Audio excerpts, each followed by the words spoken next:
तो आइए बच्चों, शेष पदों की व्याख्या करते हैं। 100 बार धन्य वह एक लाल की माई, जिस जननी ने है जना भरत सा भाई। जिस माता ने भरत जैसे अद्वितीय रत्न को जन्म दिया है, वह 100 बार धन्यवाद देने के योग्य है। पागल सी प्रभु के साथ सभा चिल्लाई, 100 बार धन्य वह एक लाल की माई। राम के इस वचन को सुनते ही उनके साथ वहाँ उपस्थित जन समुदाय पागलों की भांति चिल्ला उठा कि सचमुच वह माता धन्य है जिसने भरत को जन्म दिया। हा लाल उसे भी आज गमाया मैंने, विकराल कुयस ही यहाँ कमाया मैंने। कैकेयी ने कहा कि हे राम, मैंने तो आज अपने उस पुत्र भरत को भी खो दिया जिसके लिए मैंने ऐसा दुष्कर्म किया है। उस पुत्र को खोकर भी मैंने भयंकर रूप से अपयश ही प्राप्त किया है। निज स्वर्ग उसी पर वार दिया था मैंने, हर तुम तक से अधिकार लिया था मैंने अपने उस पुत्र पर अपना स्वर्ग सुख भी न्यौछावर कर दिया था और उसी के कारण मैंने तुम्हारा अधिकार भी तुमसे छीन लिया था।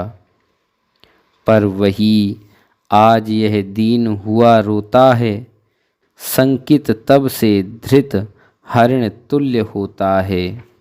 वही मेरा पुत्र आज दीनहीन होकर रुदन कर रहा है। वह पकड़े हुए हिरन की भांति सबसे भयभीत है। श्रीखंड आज अंगार चंड है मेरा, तो इससे बढ़कर कौन दंड है मेरा। चंदन के समान शीतल स्वभाव वाला मेरा पुत्र भरत जलते हुए अंगारे के समान प्रचंड हो रहा है।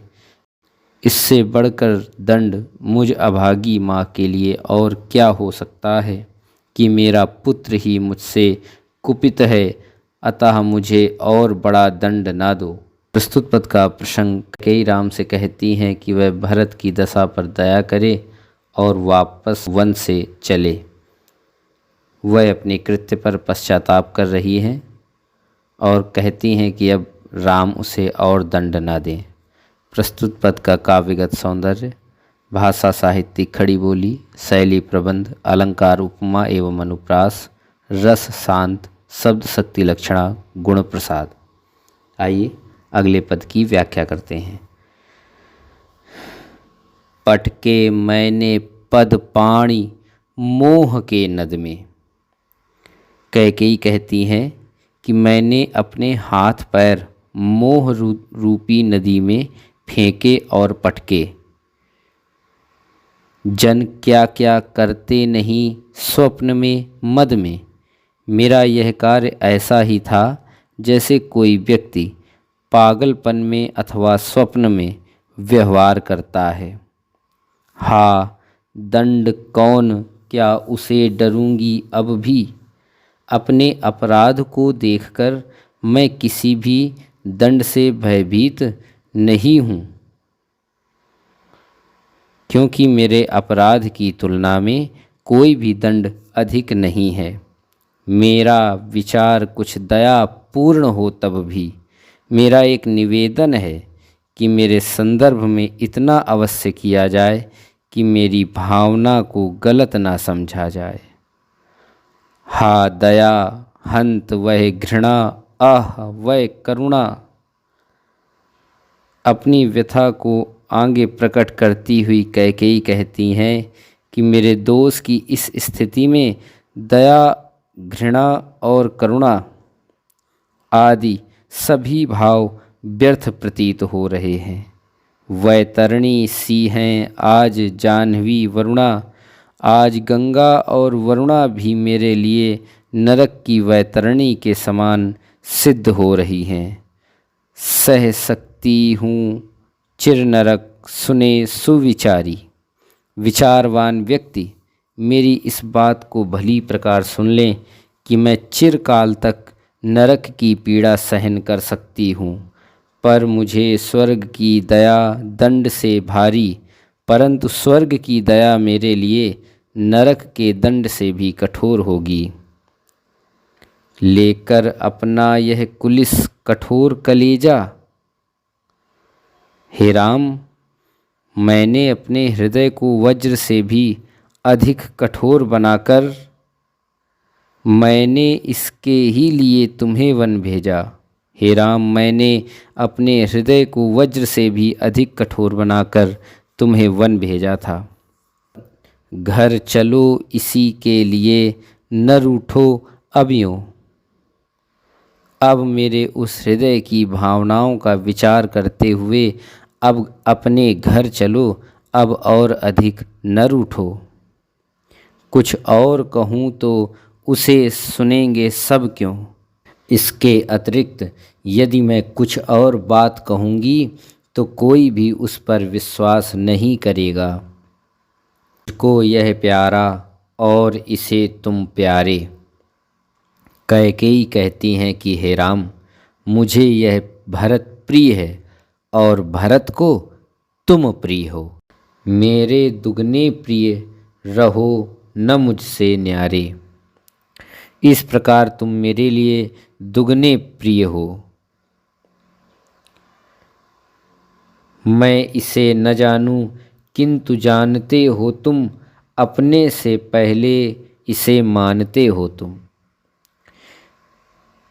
इस भरत के गुणों के विषय में मैं जानूं या न जानूं, किंतु तुम इससे भली भांति परिचित हो। तुम इसे अपने से भी अधिक प्यार करते हो। तुम भ्राताओं का प्रेम परस्पर जैसा, यदि वह सब पर यूं प्रकट हुआ है वैसा। तुम दोनों भाइयों के बीच में जिस प्रकार का प्रेम संबंध सभी के समक्ष प्रकट हुआ है, तो पाप दोष भी पुण्य तोष है मेरा।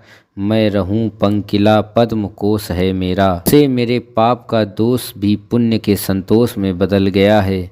मुझे इस बात का संतोष है कि मैं स्वयं कीचड़ के समान हूँ, किंतु मेरी कोख से कमल के समान निर्मल भरत जैसा पुत्र पैदा हुआ है। प्रस्तुत पद का प्रसंग जान लीजिए। प्रस्तुत पंक्तियों में राम के सम्मुख कैकेयी का पश्चाताप प्रकट हुआ है। प्रस्तुत पद का काव्यगत सौंदर्य, भाषा खड़ी बोली, शैली प्रबंध, अलंकार, रूपक और अनुप्रास, रस वात्सल्य, शब्द शक्ति, अभिधा एवं लक्षणा, गुण प्रसाद। ये अंतिम पद की व्याख्या करते हैं। आगत ज्ञानी जन उच्च भाल ले लेकर, समझावें तुमको अतुल युक्तियाँ देकर। हे राम, आगे आने वाले ज्ञानी जन तुम्हारे और भरत के अतुल प्रेम के संदर्भ में अकाट्य प्रमाण देकर तुम्हारी और भरत की श्रेष्ठता को सिद्ध करेंगे। मेरे तो एक अधीर हृदय है बेटा, उसने फिर तुमको आज भुजा भर भेंटा।